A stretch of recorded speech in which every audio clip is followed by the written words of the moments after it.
He separates. He's to the 20, to the 10, to the 5. Touchdown, Florida State. Warwick got up third down. Winky looking Winky. Wants to throw the knockout punch to Warwick. Warwick open. Touchdown. He does a touchdown. He did catch it. Touchdown, Florida State. Oh, Peter Warwick, how'd you do that? Kermit Whitfield to the left side. A hole to the 30. Kermit Whitfield to the 30. To the 20. 15, 10, 5. Touchdown, FSU. Kermit Whitfield. A 100-yard touchdown. Here's the snap. Winston rolling right. Throws the pass on the other. It's caught! It's caught! It's caught! Touchdown FSU! Kelvin Benjamin! We're doing it for everybody. We're doing it big all over the country, all over the world. And I'm proud. I'm proud to say I'm a Florida State Seminole.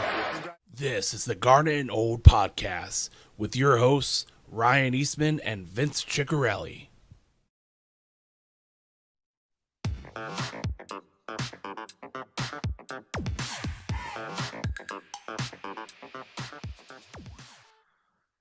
It is a Thursday night. It is 7 o'clock, which means another Garnet and Old Show. No inside info, no contacts, no problem.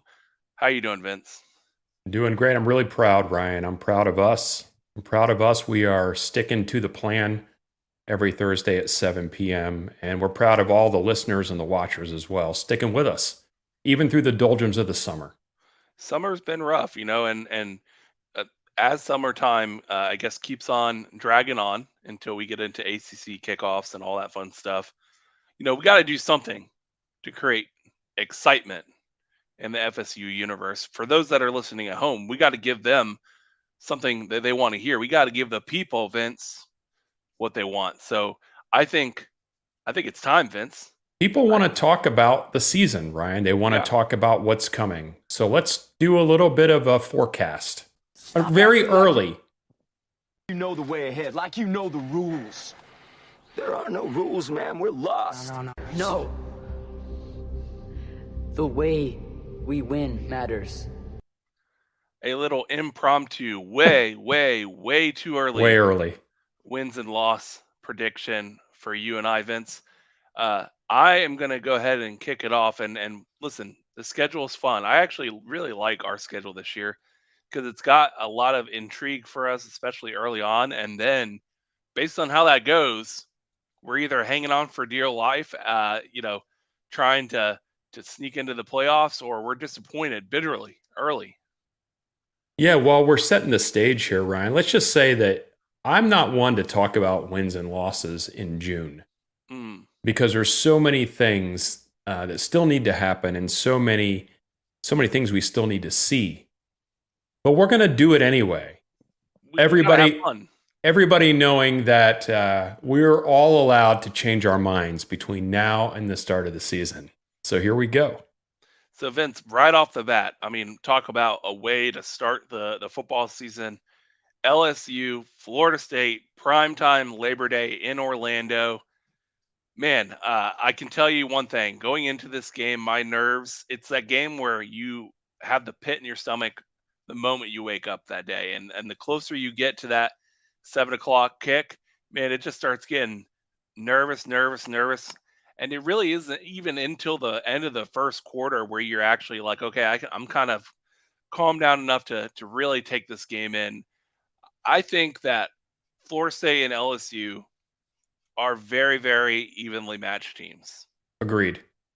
I think they are as talented, and some, I'm sure LSU fans might think that even slightly more talented, just from a pure stars perspective, as Florida State.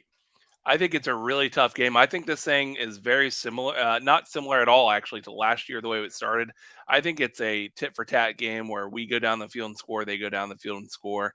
And it really comes down to whatever team I think has the ball last.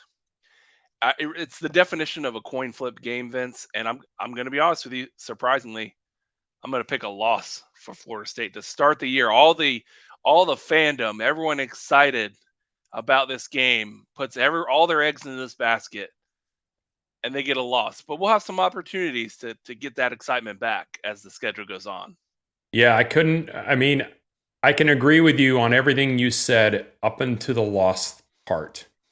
And it is going to be back and forth. And I don't know that I will ever be comfortable in that game. Mm-hmm. It will be, because it will be, back and forth. I think, unlike last year, where we came away with a 1-point win, holding on after, basically fumbling the game away just about. I think that late in the game, we will get up to maybe 8 or 9 point lead. Really? Yeah. And I'm going to go with a W for the LSU game. At this point, on June 22nd, Vince is going W. First game of the season. I like it. I mean, I would love for you to be correct, Vince. I look at the schedule and I really feel like, I gotta take off the fandom glasses. My heart tells me a win on every single game we've played in the last 10 years, but got to pick it. So I went with the loss. Now, Vince, I think I'm going to speak for you that Southern Miss win, easy win, right? We destroy them. I feel like coming off a loss, we'll just take it out on them. You're coming off high as a kite off of a win. We go into that stadium, according to Vince, man, we're going to probably be a top 5 team and just spanking that team. Yeah, that's a win. Anything short of catastrophic injuries or something like that, that is a win. So we can move straight on. So at Boston College, normally this game would give me a little, I'm not sure how I feel, but Boston College is terrible. Florida State win. Right, they go to 2-1 on Ryan's fictional wins and losses here. Yeah, I say that from that game standpoint, they are not great. They have a lot of trench work to be done. Yep. Boston College. But I also say that is the week before Clemson. And so I can imagine that it will be a win. It will be a win. But I can imagine that win not being as comfortable as everybody would want it to be. Would you say closer than the experts think? Yes, possibly closer than what the line would suggest. So headed into an away game at Death Valley, Clemson, Vince has us 3-0. We're talking maybe even top 4. Yeah, we're feeling pretty good. Vince is thinking top 5 matchup headed to at Clemson, and Ryan, your boy has you at 2-1, number 12 in the country, headed into number 2 or 3 Clemson. Vince, I'll give you mine first. Yeah, go ahead. Yeah, I think that is a loss for us. Oh, okay. And it's away, and Clemson, even with the problems that they're trying to rectify on the offensive side of the ball, the talent is still there, and they are going to be loaded for bear. I think it will be a close game, but I do think that will be a loss. All right. I think this screams of a certain other away game in which we went to Clemson, in which Clemson was loaded and fans were excited. And they did a 20-minute bus tour around the whole stadium before running down and touching Howard's Rock. I say Florida State not only goes in to Clemson and wins, but wins by more than a touchdown. Vince, I'm thinking a 2-touchdown win, making up for the LSU folly early in the season. I think Florida State gets the win. They're 3-1, and post this win, going into the bye week, gets them right back into the top 10, 7 or 8. Clemson drops to 6, maybe, or 7. Maybe either we're on top of them by 1 or they're still on top of us by 1 ranking. But we've made up for the loss that I predicted at LSU, whereas your prediction would have us probably drop still in the top 10, though. Yeah, I think so. And it's a perfect time for a bye week. If we're going to play Clemson that early in the season, it's a perfect time. So we're going to win. Though, Vince, we're going to win the bye.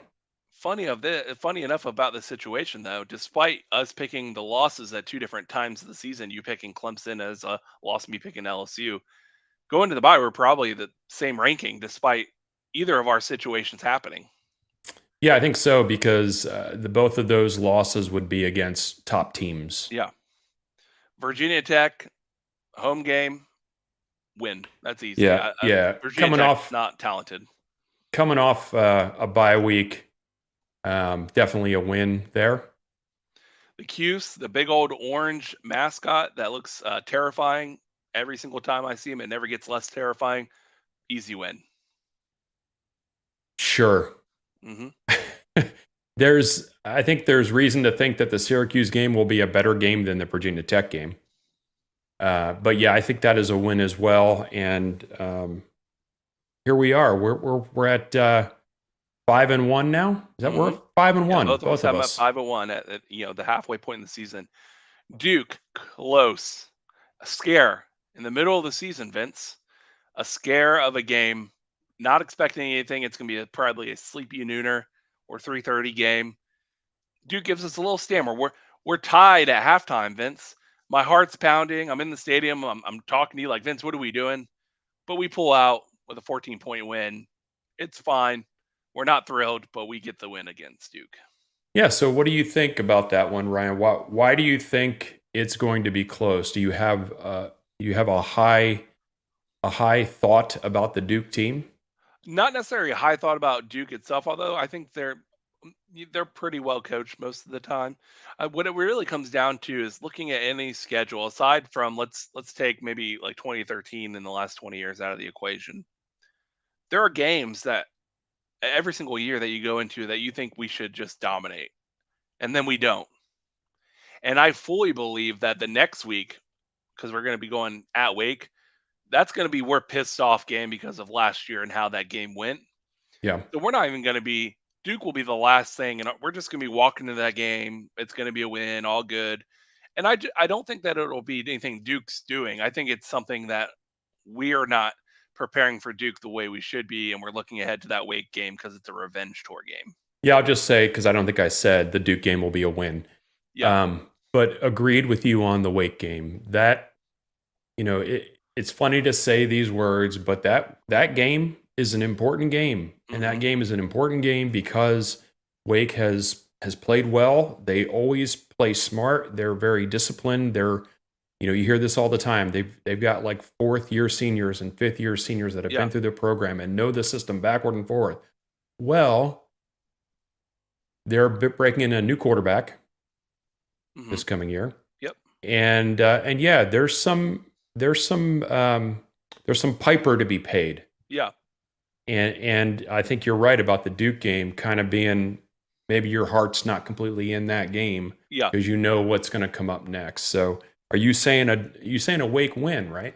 No, a Wake ass kicking, Vince. And I don't curse on the channel too often, but I'm going to say that's a 30+ point win. I think that Mike Norvell at halftime maybe leaves Jordan Travis in for another 2 drives, or some of the starting wide receivers, or maybe Trey Benson, someone who normally would get pulled when we're up by 14 or 21, 21 points at the third quarter. We don't necessarily call conservative plays, maybe a few downfield passes, because I really think this is that game in the season where you're not only wanting to keep the momentum in the season, because this is the point for those of you who didn't follow 2014, in which even if you're winning, the argument starts in the ACC and it's fine, but maybe some other teams are having some big banner games against top 5 opponents. And all of a sudden, if we're sitting there around 6 or 7, and now after playing Virginia Tech, Syracuse, and Duke, all of a sudden we're 8 or 9, and we didn't even do anything wrong. Right. You come in and you go Wake Forest. I'm talking like a 70 point, 70 point. Like, I'm literally talking a destructive game, the likes that Wake hasn't seen in a long time, and they're going to take it. Okay. I'm for it. I'm for that. Won't believe it till I see that happen, because it's been a while since we've taken them to the woodshed like that. Time. Well, I mean, like, really, we should. So good. And obviously, I'm picking a win there as well. Maybe tough game, but hold on. Whoa! You're moving on to Pitt? Yeah. Okay. Go ahead. You said win, right? Because I wasn't paying attention. You're not picking loss, are you? No, I don't think I'm going to pick a loss, but let's just say I would not be. It would not shock me to struggle in that game. It would not shock me if there is a trap loss that we didn't anticipate at the beginning of the year. Would never ever surprise me if it's an at Pitt game, because it's a Yep. I mean they it's a good environment, and it's similar to when we went in 2015, 2015 or 2016, played at Louisville, the game in which they just torched us, where we're more talented overall, and sometimes those crowds, man, and the environment, it just And if you're not into it, yeah. and if you don't have, if you don't have people, if they haven't already signed their notes about effort, then maybe you run into a problem there. But I think that's going to be. I think that's going to be closer though. Hurricane watch or tropical depression or whatever. It's Miami week. It used to mean a lot more than it has. But it's still a rivalry. We still want to beat the Canes, and that'll be a 3 touchdown plus win, Vince, against the Hurricanes. Not because we are just gonna crank it on them. It's just I don't think Miami is going to be very good this year. Yeah, I'm going to pick a win on that one. I'm not going to do a Ryan 3-score victory on that, but I will pick a win there for sure. North Alabama, safe to say, win. Yeah, it's not really a trap game. Yeah, that's a sleepy win. That's a classic 45-7 and the fireworks go off game. Yep, and all of the players in the 3 deep and the 4 deep that are allowed to play 4 games in the season without burning their red shirt. You're going to see a lot of names that you don't normally see in that game. UF week. All right, so this is an interesting one for me. I actually think, despite their schedule is tough, Florida's is. I actually think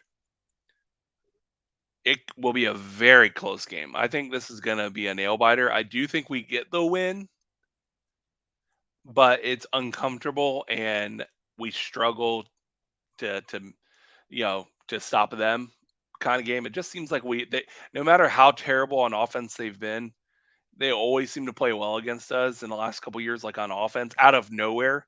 So I'm going to say that continues. It's a win, but it's a soft W. I like you on our notes. You put a lowercase W. I did. I did put a lowercase. Who's going to operate that offense, though, Ryan? You know what? This is the fun part about doing way too early. We don't know. I mean, fall. They don't know. They don't know. All right. They don't know. And finally, we didn't. You're quick on the button there. You're quick on the button, the cough button. That was awesome. Yeah. ACC championship, Vince. You're going to be surprised because I think you. What? I don't get to pick the UF game? Oh, yeah. Okay. Vince, you're putting W. I thought you wrote it already, so let's go. What are we doing? It's a W. Yeah. It's a close one, though. I think it's a close one. And not for anything else, but for being a rivalry away. Yep. It has very little to do with where they are in the trajectory of their program versus where we are. Right now, we both have an 11-1 Florida State team headed into the ACC championship game. I'm going to say the opponent will be Clemson. Yeah. And despite us, in my view, beating Clemson earlier in the year, Clemson beats us in the ACC championship. Vince, we do not go to the college football playoff. Ryan is crushed in December. I am sad. I'm pouty, Ryan. We lose to Clemson in the ACC championship, but we still go to a New Year's, the big time bowl game, the Orange Bowl or something like that, non-playoff game to finish the year. I don't know who our opponent would be, but to finish the year with an 11-2 record. Yeah, I'm going to pick a win on that game. CFP, baby. Yeah, and here's the thing. You heard me be very hesitant about the Pitt game. Mm-hmm. Because I do think that one is very tricky. And so I could see us, being 10-2 going into the championship game versus 11-1. Well, if that's the case, we would need that Clemson absolutely win. Yeah. But regardless, whether we whether we end up taking another loss during the season, and in that championship game, we're going to win that game. And ACC champs, start measuring your rings because it's coming. Vince, do you think let's say hypothetically, I know this isn't what you picked, but let's say you picked the loss to Clemson in the season, and let's say you had picked the loss at Pitt, but then you beat Clemson in the ACC championship. If a 10-2 ACC championship winning Florida State team, would they make it in the CFP? And it depends on what's going on around them. What does your gut tell you? My gut tells me no. My gut tells me yes, because it's Florida State. Vince is buying his tickets to the college football playoff like today. My gut tells me yes, because people, in general, maybe not rivals, but in general, the college football world likes seeing the helmet in the playoff. Yeah. And whether we deserve it or not with being 10-2, I don't know, right? But I think if it's, provided there are not 3 or 4 undefeated teams, which is highly unlikely. Right.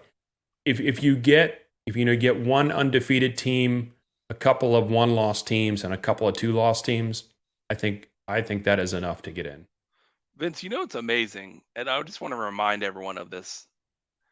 Next season, it's a 12-team playoff. Florida State could be 8-4 or 9-3 and still get in the college football playoff. It's going to be a lot more like the NFL. It's going to take away some of the spark from the rivalry games. They'll still be fun and they'll still be intense, but it'll be like a twofold thing. If you are a fan of every game mattering, like it's your deathbed if you lose, right?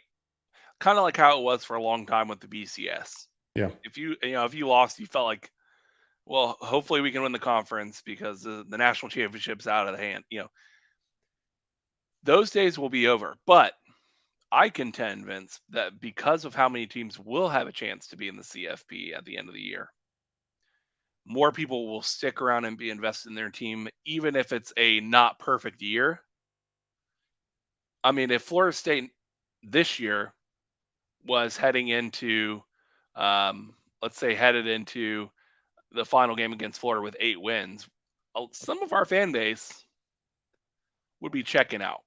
Some of them. Oh yeah. We wouldn't be. But the fandom wouldn't be there. However, in a 12-team playoff, where if we beat Florida and won the ACC championship, we would 100% still be in the game to make a playoff. And then once you're in, anything can happen. So you're staying invested if you're having a subpar from Florida State standards year. That's the beauty of the larger playoff realm. And I don't know if 12 is the right number. That's the number we're going to get. I thought maybe 8 was the right. But is that in the old days, if we would miss a field goal, right? And that was it. Yeah. But you're in the new format that's coming next season, you can have human moments and still do big things. We weren't offered that opportunity in the past. So you had to be almost perfect. Yeah. And that's tough to do with college students, right? College teams. So I'm looking forward. I got to put this up there. We got a comment here from Ronald Dupree. Hey, Ronald, I haven't chatted with you in a long time, buddy. Ronald is not buying it. He's not drinking the Kool-Aid here. But before you say something, Ryan, Ronald, remember, this is June. We're allowed to say whatever we want to say, and we're allowed to dream big dreams. So it absolutely bias, because I only know our team and I know what we've got coming. So I'm going to go ahead and say, yeah, we're going to do it. I'm gonna fight back on Ronald's point here a little bit. I don't think my 2-loss prediction is overzealous. In fact, that's only one more total win if you made to the ACC championship and lost. It's only one different than last year's season. And I just don't see any way that we get even to or below what our record was last year. So I actually think my prediction was very level headed. Vince maybe a little aggressive, but I I am think 2 aggressive. losses is fine. It's June. But Ronald, if you don't mind, why don't you just pop in the chat there and let us know what you think the record's going to be, and give us an idea on who the losses would be to as well. And I'll put that up on the screen so we can read through it. Yeah. Now, Vince, I'm going to make a prediction, and this is a next 20 years prediction. So I had to read this first. Ronald, yeah. So yeah, he's clarifying his too much bias comment was about us getting in the playoff with a 10-2. So I said that we would not. I want to make that clear. Yeah, Ryan, you're on board with Ronald. I think the world is yearning for the Garnet and Gold to make it to that. So we'll see. But I want to make a prediction for the next 20 years. Two predictions when the playoff goes to 12. At some point, a team who is 8-4 and who makes the college football playoff will win the national championship, which is bizarre to think about. Because at some point, someone will have a tough year, tough injury, but then maybe their star comes back for the playoffs, and all of a sudden, they're rocking and rolling and get hot at the right time, right? And they just roll in the playoffs. That's going to happen because it's happened in the NFL. So if we have seen countless, teams who are on the bubble of barely making the playoffs in the NFL, and then it's not often, but they come and win it all. So that will happen. The other thing that I think is very unique about the format change is it's crazy to think, but Vince, 1 year, a 7-win team will make the playoff as the last team in. Sure. The way the big conferences are going to be, if you have a super conference with Oklahoma, Texas, the SEC, Florida State, Clemson, I could see a team that lost 4 games by a field goal in their super conference. And some of the other losses were maybe a little bit wider, but they were against the top tier teams. I could see a situation and scenario within a 7-win team makes the playoff in the new format. Yes, and that will probably happen, and it will be a team from the SEC because of the unwarranted bias toward that group. Now, if you disagree with me on that comment, all you have to do, people, is go back in the last 10 years of final season rankings at the end of the year and find a 7-5 team ranked number 12. Because it's happened before. I guarantee that there's a 7-5 team ranked, way too high, more than they should be, because they just had bad injury luck and they were high number 1 or number 2 to start the year. Yeah, Ryan, I'm not saying it wouldn't be a warranted thing. Yeah. It would be if the team, if the season played out for the team in the manner that you're speaking. They beat a couple of big time teams and they have a little injury problem, lose short, on a couple of them. Yeah, absolutely. Yeah. I'm not saying it wouldn't be valid. So I agree with you. No, those predictions are good, Ryan. You've done well, sir. This, ladies and gentlemen, has been the first ever 2023 wins and loss prediction. Acting like you know the way ahead, like you know the rules. There are no rules, man. We're lost. No. The way we win matters. And that serves that. Yeah. I appreciate you finding that clip. That's good stuff. Rick Grimes added to our show will never hurt our ratings. No, it won't. Yeah, he's got a new show coming up soon, right? So it already came out, right? No. The other one came out. Anyway, let's talk about Dion. Let's talk about Dion. I'm a little worried about him. Dion, not only from him taking our recruits, but Deion Sanders, for those of you who don't know, has had some circulation issues in his leg for a couple of years now. Yeah, where he's actually had a few toes amputated, and it's bizarre because you think Deion Sanders, like, super athlete, but hey, man, they get blood clots too.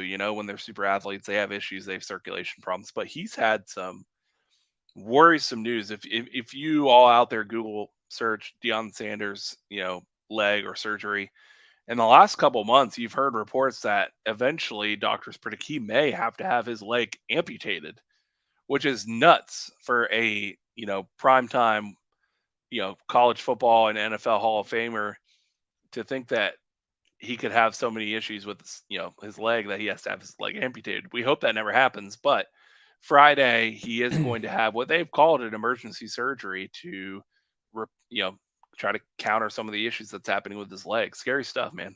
Yeah, I would just go back to the first thing you said. I'm not worried about him taking our recruits. I mean, eventually, that's Vince's most important takeaway from this. Not the yeah. leg. I mean, eventually, well, because I'm not going to put him on a pedestal that he doesn't deserve yet. If he starts winning some games, yeah, absolutely. Yeah. But for now, no, it's all show.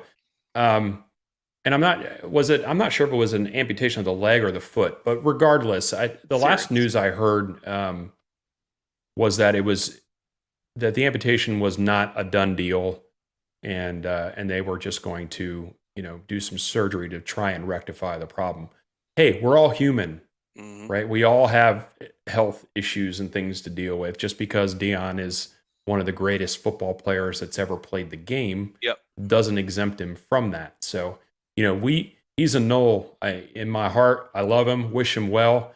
Hopefully, pray everything comes out the right way, and he gets back to being Dion, which I'm not worried about that happening. Personality-wise, he will always be Dion, but hopefully he comes out being prime time with both legs. But want to bring up, this is, I would say, a near controversial topic in the FSU Twitter space. Yeah, it's just a lot of anxiety for no reason.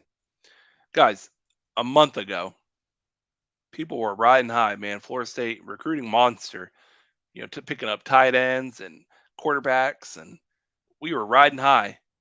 And then just because Florida, first they started their weekend with losing their main quarterback recruit, which is important because I don't care how many other players you pick up, you got to have someone to throw the ball to them.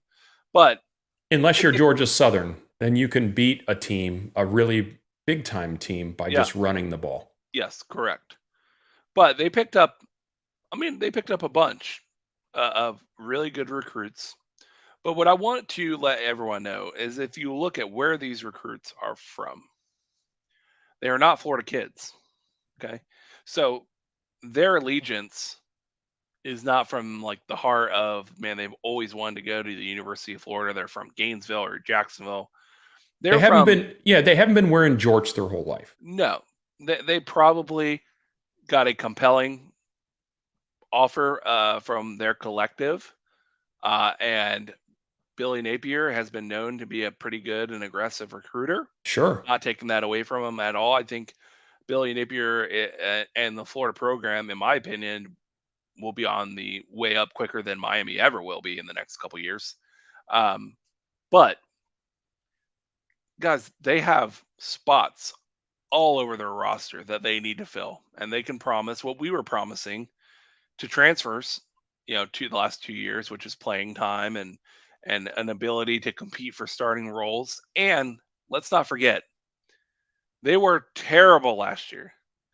And if you were to ask me what I think their record will be this coming year, I would say Florida's somewhere in the 6 to 7 win area. I've heard some people predicting, like, based on their schedule, which is pretty tough, 4 wins. I just think, the coin flip games, they'll win some, they'll lose some, they'll beat Kentucky, things like that.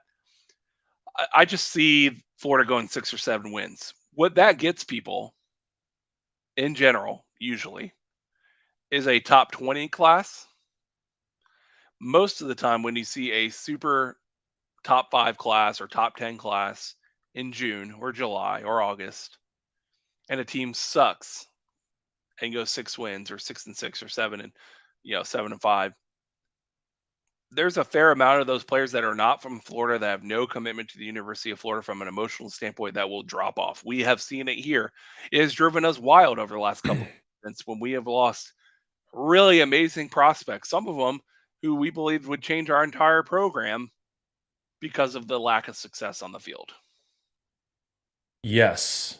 Everything you said, yes, yes, and yes.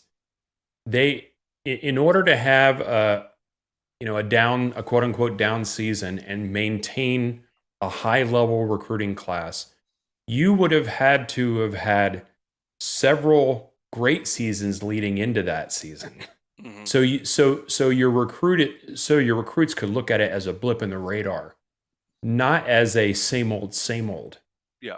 I mean, there is all kind of media out there and reports and things like that are talking about this coaching staff being on the hot seat, which, by the way, I think is ridiculous. I don't think that's true or not, but those kind of reports get out there, and when you have that kind of cloud hanging over the program, you have to succeed in where it matters, wins and losses, in order to get people to stay committed to the program. Now, Florida may do it. They may, like I believe our coaching staff did, they may be telling these recruits, hey, we know this next year is going to be tough. We're anticipating 7-8 wins. Maybe they're being completely truthful with them, which I think is important. But maybe they're not. Yeah. In the end, though, the main thing that you brought up that I think is true is that if you do not have a connection to that program, either because you're from the region, you have family that have gone there, whatever the reason is, you're coming from Oregon or you're coming from Kansas or whatever, all of a sudden it doesn't seem like a great idea to be thousands of miles away from home and taking a bunch of losses. Yeah. That doesn't sound like a lot of fun. Yeah. And when teams take a bunch of losses, what ends up happening is most of their players also aren't looked on too highly when it comes to the next level. Yeah. So where's the upside? Again, it all remains to play out. But we started this segment, Ryan, with saying the anxiety that we're kind of feeling in the fan base about UF. Of course they were going to get some people to commit. They hadn't had anybody really of significance commit for a while. They got them in a pocket. And people started going, hey, what's going on with us? We're fine. We're fine. We got big visits this weekend. We've had more Huge 5-stars on visits. campus in the last year than we have since Mike Norvell has been here. And if our wins and losses indicate... Where are they from, Ryan? Most of the Florida. people that are committing. Florida and Georgia are where most of these prospects are coming from. And if during the season, our wins and losses, let's say we even take a conservative and both of us, let's say it was a 2-loss season, a 10-win team, right? And you're winning compared to they look over at like a Florida or a Miami, pick your team, and they see 6 or 7 or 5 wins. Man, you go out there and you win 10, 11, or 12 games in the middle of the season, and you started off with a pretty good class. You're not going to lose people. You're only going to gain people. The only way you lose someone is maybe on signing day, there's a last second flip, which there always is, but then someone else flips to your roster. So I would just say, stay the course, let the wins do the talking, and we'll see when it comes signing day who is standing. And I want to also make one point clear is that the collective situation, the Battle's End, knew that this was a money year. We had Jordan Travis back, a pretty loaded team, but that if we lost any of the key contributors in our team, that might lead to a not dominant, potentially national championship winning team. So they went all in, chips in money wise on player retainment. If this is next year in June, we probably don't spend a whole lot of money on player retainment. We probably put those chips towards high school recruits or transfers. So I think now that the NIL is a thing and the transfer market is a thing and not just high school recruiting by itself, you're going to see that money from our collectives, whatever your school is, based on what your current roster is, that money being allocated differently based on the year. It's no different than the NFL. You have a team that you feel like can win a Super Bowl. You make a few key moves, you retain everyone, and you go for the title. Then when it doesn't work, then you rebuild and you go into I need to bring in new, fresh draft talent, right? That's what's going to be college football going forward. It's not going to be the way it was. Yeah, and there are things that I like about it and things that I don't. One of the things I like about that is on any given year, you have options to better your situation. It doesn't always have to be through the high school ranks anymore. Yeah. And even though it's convoluted and chaotic and coaches have it even less family time now. Yeah.